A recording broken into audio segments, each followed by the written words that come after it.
You've probably heard words like dark night of the soul, ascension, or 5D consciousness. But if you're like most people awakening right now, they feel more confusing than they do helpful. You're trying to make sense of all of these big spiritual terms, and instead of clarity, it just adds to the overwhelm. In this video, I'm going to break down the 5 most common awakening buzzwords, what they actually mean, and how they show up in real life, and why they matter on your awakening journey. I know these words because I've lived them. I've gone through spiritual crises, multiple dark nights of the soul, the death and rebirth cycle that test your limits, and the sudden awakenings of spiritual gifts that I didn't understand at first. I've run the whole gauntlet, and that's why I'm building the roadmap that I wish I'd had so you don't have to do it blind. Make sure that you're subscribed to the channel because I'll also be releasing part 2 where I'll break down 3 more words that will help you anchor your awakening, ensuring that it results in empowerment and not just chaos. Before we dive in, I want to be clear. In this video, we're going to be talking about some things that overlap with mental health. I am not a mental health professional, and nothing I share here is medical or psychological advice. A spiritual crisis can sometimes look a lot like mental illness, and it can even be misdiagnosed as one. If you're ever unsure, please seek professional help. What I'm sharing here comes from my lived experience and the patterns that I've witnessed in others who have walked this path. The truth is, awakening doesn't make your life easier at first. It dismantles it. Some of these words describe the hardest parts of that dismantling, like dark night of the soul or spiritual crisis, where everything that you thought you were is stripped away. Others, like Ascension and 5D, get painted as they're the happily ever after, the moment that you arrive at bliss and stay there forever. But that's not how this works. I know because I've lived it. If we haven't met yet, I'm Candace, a former registered nurse turned spiritual integrative coach. I blend science and soul, the practical and the mystical, because these aren't just legends or lofty ideas. They're real stages of awakening that impact your body, your mind, and your soul. Here's what most people won't tell you. All of these words, dark night, spiritual crisis, ascension, enlightenment, and 5D, they aren't separate destinations. They're mile markers along one journey, a journey of death and rebirth. A journey of breaking down what no longer fits so that the truth of who you are can rise. And they all have specific purposes. It can be easy to get caught up in just wanting to jump to the good parts, but we must go through the dark night in order to truly reach and appreciate the dawn. And once you see these for what they really are, the chaos starts to make sense and you realize that you're not lost. You're exactly where you're meant to be. If you're in the middle of one of these, especially dark night of the soul or spiritual crisis, my one-to-one work can help you stabilize, make sense of what's happening, and begin to move forward. I only work with a small number of those who apply, but if it's right, you'll leave our time together changed. Now, let's get into the first of these awakening buzzwords. The dark night of the soul. This phrase comes from Saint John of the Cross, a 16th century Spanish mystic, who used it to describe the painful process of the soul being stripped of everything that blocks union with the divine. In modern spirituality, people use it to describe those seasons when everything that you thought you knew about life, God, or even yourself gets obliterated. It feels like despair or like losing your footing and falling into an abyss, and it feels like the meaning has been ripped out of everything. You question your purpose, your beliefs, your identity. You feel like you're unraveling. And I know that place because I have lived it not once, but multiple times. I've had those nights when I wasn't sure that I could go on, when everything in me felt broken, and when no roadmap existed for what I was experiencing. And yet, every dark night has initiated me deeper into who I really am, into a higher version of myself. So even though they were excruciating, I have no regrets. I know where I'm going now, and the truth is, I'll do it again. Now here's where a lot of people get tripped up. Sometimes the dark night gets confused with depression or sadness, as if it's just a really bad mood that you just can't shake. But that's not what's happening. The dark night isn't just about feeling low. It's an ego death, and that is an initiation that strips away the false layers of identity so that your divine nature can break through the surface and take the helm of your proverbial ship, if you allow it to. So as terrifying as it feels, it isn't the end. It's a threshold. If you can walk through it, it becomes the fire that forges you into what you truly came here to be. Speaking of allowing your divine self to take the wheel, I've got a video on surrender in my Surviving Awakening 101 playlist. I'll link it below if you want to watch it. Another that you may find benefit from is the one on the void. I'll link that one too. It can get easy to get lost in the dark night, to get stuck in the pain, not able to see the bigger picture or anything beyond what's directly in front of you. Know that you don't have to do this alone. There's support, and I invite you to join my free community, The Fire, on Circle, where we're walking this awakening journey hand in hand. Find us at thefire.circle.so. Now let's move into another word that often comes up right alongside the dark night of the soul: spiritual crisis. But just a quick note before we go further. In this section, we'll be talking about things that sometimes overlap with mental health. I'm not a mental health professional, and nothing here should be construed as medical or psychological advice. Spiritual crises can resemble mental health conditions and can even be misdiagnosed as such. If you're unsure about your safety or your functioning, please seek qualified care. There's even a clinical code for religious or spiritual problems in the DSM-5, which means many clinicians are trained to consider spiritual factors in what you're going through. It may be difficult to find one who understands, but they are out there. And if you think you may be experiencing a spiritual crisis and need help, I'd suggest researching or having a trusted friend or family member do some research to find a good fit. It can be extremely traumatic to be misdiagnosed with mental health issues when you've experienced a spiritual crisis, but don't shy away from seeking help to avoid that.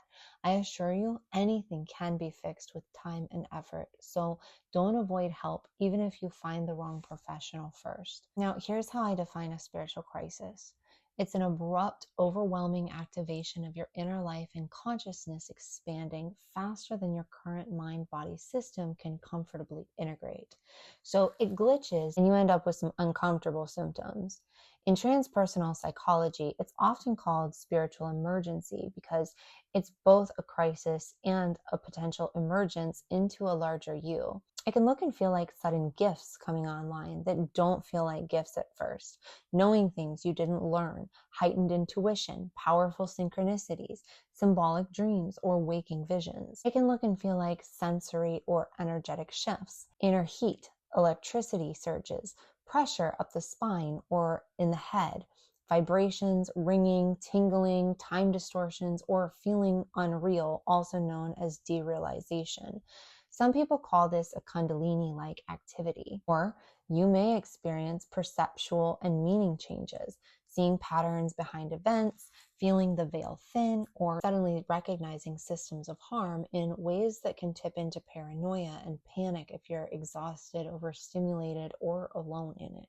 Or it can look like mood and cognitive swings that mimic bipolar disorder, schizophrenia, or other mental health diagnoses, with symptoms of euphoria into dread, little sleep, feeling fuzzy or floaty, receiving downloads, and or difficulty with everyday tasks because your psyche is reorganizing at speed. Again, if you're not sleeping, can't care for yourself, or you feel unsafe, please do get help. So, how is a spiritual crisis different from a mental health crisis?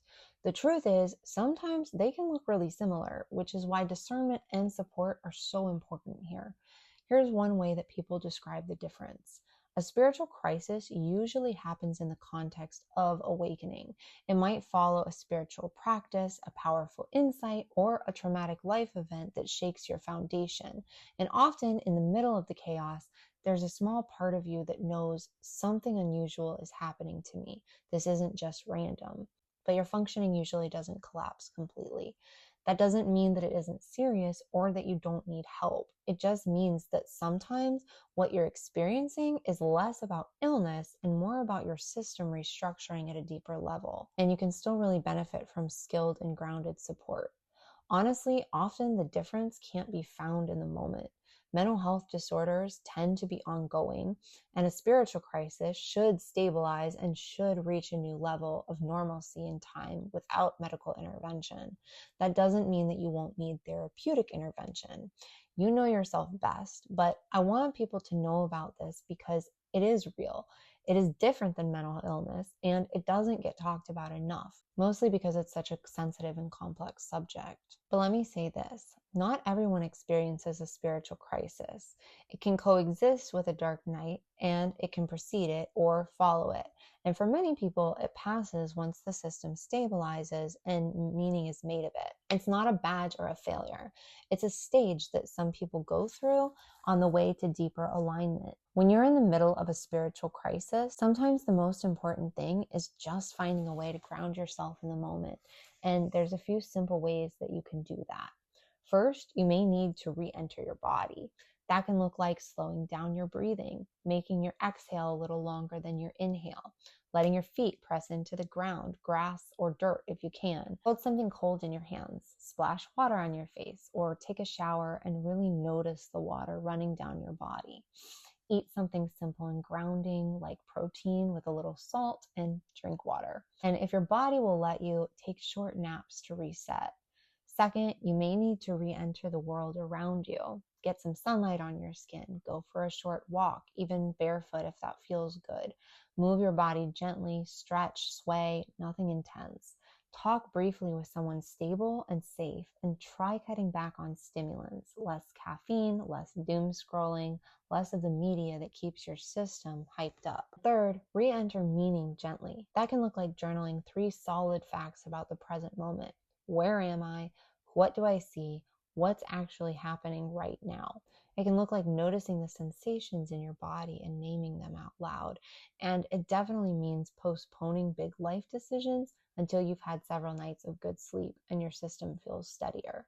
None of these things make the crisis disappear, but they give you something to hold on to. They give you ways to come back to yourself when everything feels like too much. If you feel unsafe towards yourself or others, or if you've gone multiple days without sleep and feel disoriented, or if voices, visions are commanding harmful actions, or if you can't meet your basic needs, please seek urgent care. Ask for a clinician open to religious and spiritual formulations. The DSM-5 religious or spiritual problem Z-code can help frame that conversation. And if you're looking for ongoing non-crisis support from people who recognize these states, there are referral networks that specialize in spiritual emergence and spiritual emergency. I'll link some resources in the description below. Here's the heart of it. A spiritual crisis doesn't mean that you're crazy. What's really happening is that the self that you've been living in can't hold the weight of what's trying to emerge. It's a restructuring, and like gold in the fire, the pressure burns off what doesn't belong so that what's real and strong in you can shine through. With grounding, wise support, and time, the intensity softens and you come out clearer and stronger than you were before you went in. Now, the 2 above belong to the heavy, messy side of awakening, but not all of the buzzwords live there. Some point towards the more expansive, inspiring stages. So let's shift gears and talk about the ones that people usually romanticize: Ascension, Enlightenment, and 5D. Let's start with Ascension because that's the one you've probably heard about everywhere. But what does it actually mean? Most people hear the word ascension and think of Jesus disappearing into the clouds.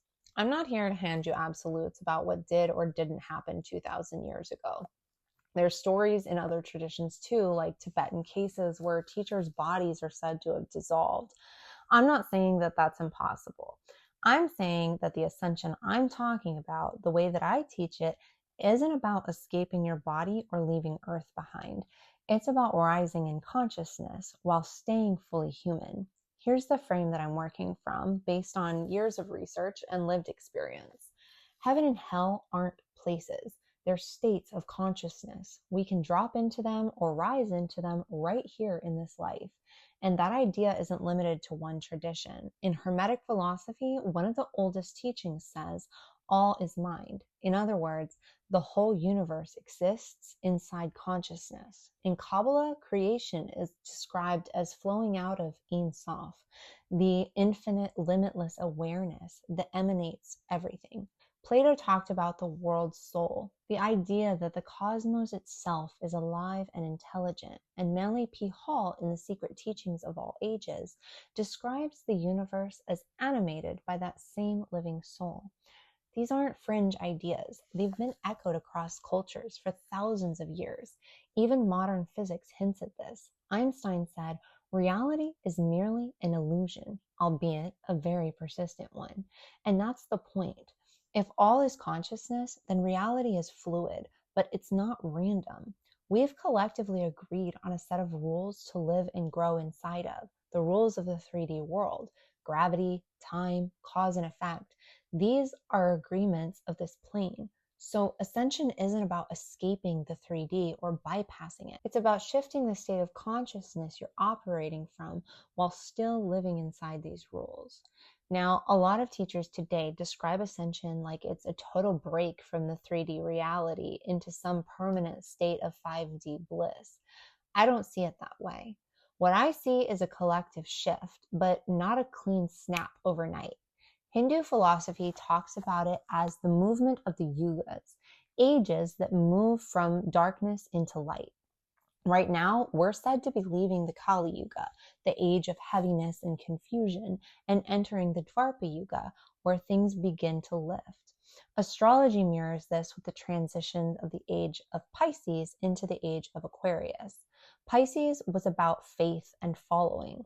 Aquarius is about truth, knowledge, community, and innovation. And then there's the work of Jean Gebser, a philosopher who studied the history of consciousness itself. He mapped how humanity moves through different structures of awareness. He described the archaic, the magical, the mythical, the mental, and then what he called the integral stage, where we begin to integrate all of the above into a more whole way of perceiving reality. To me, that mirrors what awakening and ascension feel like. Not abandoning what came before, but weaving it together into something larger, more coherent, and more aligned. So when I talk about ascension, I don't mean disappearing into the sky or living in permanent ecstasy. I mean rising in consciousness while still being human. And that comes with both clarity and responsibility. Here's what I want to clear up. A lot of people imagine that once you ascend, life is all bliss. No more struggle, no more pain. That's the myth. The truth is, ascension doesn't bypass your humanity. It's a practice and it's a choice, and it works through cause and effect. When you do the work, you rise. When you avoid the work, you stay tethered to what's beneath you. In practice, ascension requires cutting through old attachments and illusions. Think of it like a hot air balloon. The balloon is your soul, and its nature is to rise, but ropes tie it down to heavy rocks like fear, shame, guilt, old programming, and survival patterns. Every time that you heal something, stabilize your nervous system, or integrate a shadow part, you're cutting one of those ropes. And as the ropes fall away, the balloon doesn't just float, it lifts naturally. And self-mastery is the handle that we pull to guide the balloon so that we're not just floating. That's what ascension is like. And as more of us rise this way, we start to build a world that reflects it. Families that heal, communities rooted in truth and love, not just birds of a feather flocking together for safety and numbers, and systems rebuilt on integrity instead of fear and greed. That's the vision that we're ascending into if we will collectively do the work. And that's what ascension is about. It's not about leaving Earth. It's about living here with more light, more coherence, and more love. That's why I've created tools and frameworks that I'll be releasing soon, like my courses on nervous system stability and shadow integration, and eventually my chakra-based map, the 7 Flames of the Rising Phoenix. They're designed to help people cut the ropes that keep them tethered so that they can rise into the fullness of who they are. And if you want to go deeper with this work, that's exactly what we're doing inside the fire. So if you haven't already, join for free at thefire.circle.so. I hope that this has helped you gain some perspective on the terms that we've covered so far. Let's move on into the last 2 for this video, Enlightenment and 5D. And don't forget to subscribe so you don't miss part 2, where I'll be talking about a few more awakening buzzwords that will really help you on this path. All right, let's talk about enlightenment. Probably one of the most loaded words in spirituality. In traditions like Buddhism and Hinduism, enlightenment is the ultimate goal. In Buddhism, it's liberation from suffering. In Hinduism, it's union with Brahman, the realization that your true self is one with the divine. Some texts even describe enlightened beings as having knowledge of multiple dimensions, how they work, how reality is structured beyond what most of us perceive.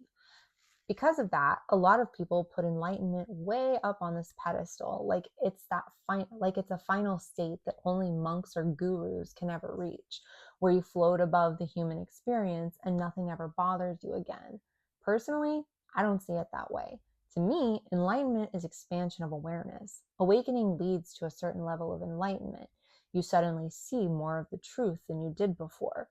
Then, as you grow, there are deeper levels, wider perspectives, brighter flashes of clarity. I like to picture it like a ball of light.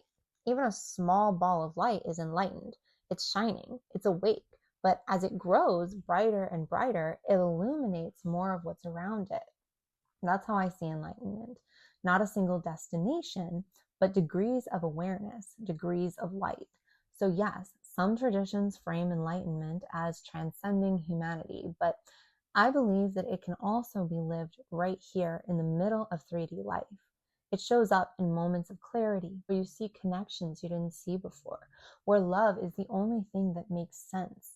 Those moments don't mean that you've arrived forever.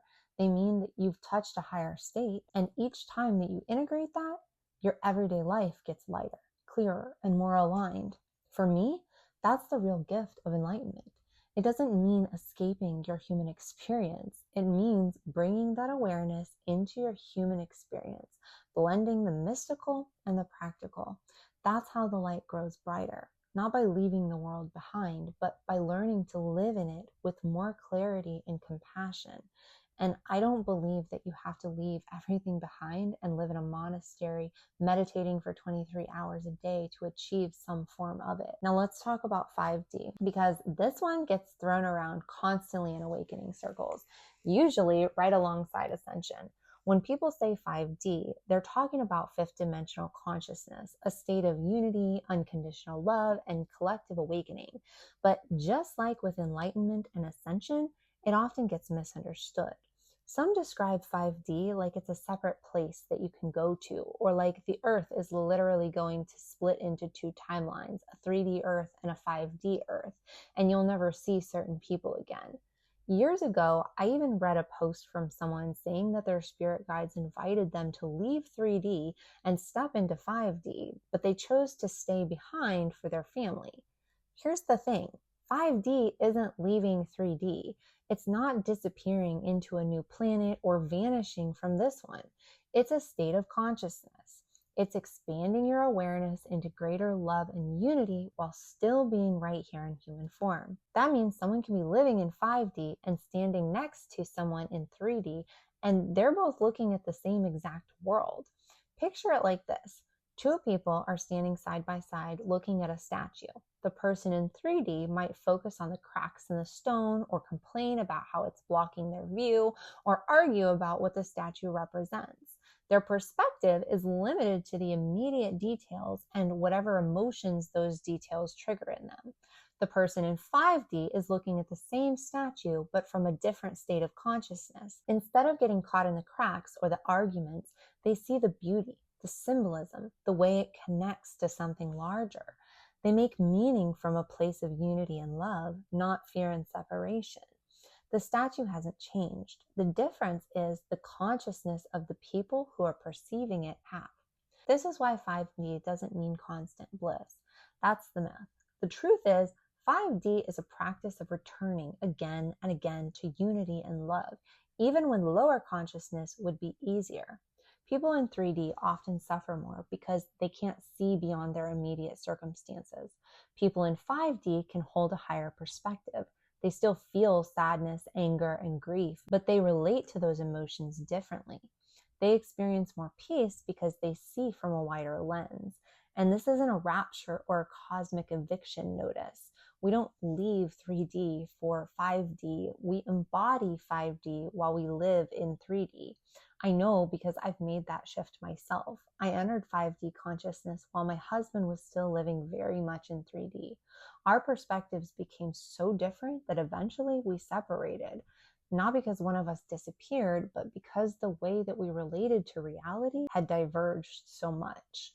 That's what people mean when they're talking about splitting timelines. It's not that people vanish, it's that our state of consciousness creates very different lived experiences, even while standing on the same planet. So, yeah, 5D is about unity and love, not in the sense of feeling permanent bliss, unity, and love. It's about living from that expanded awareness, holding the bird's eye view, and using it to build a better world. And those of us who choose to step into it have the opportunity to support others when they're ready, not by dragging them up, but by living in a way that shows them what's possible. That's the heart of 5D. It's not a destination. It's not leaving Earth. It's a way of perceiving and relating and embodying love and unity here and now. All right, so a quick recap. So far, we've talked about the dark night of the soul, the ego death and the initiation of that, spiritual crises, when consciousness expands faster than we can comfortably integrate, ascension, the myths, the truths, the real foundation for rising, enlightenment, not a finish line, but expansion of awareness, and 5D, not a place that you escape to, but a way of perceiving reality. These words don't have to be confusing. They're mile markers on the path of awakening. I hope this helped, because no matter where you are on this journey, you were born for such a time as this. And what's coming is greater than anything you've experienced so far. If this video did help, make sure that you're subscribed so you don't miss part 2, where I'll be talking about embodiment, transcendence, and integration. Join me and others walking this journey inside my free community, The Fire, at thefire.circle.so. And if you're ready for deeper support, whether it's the dark night, clearing blocks, or learning to stabilize and rise, you can apply for one-to-one coaching through the link below. If it's right, you won't leave the same.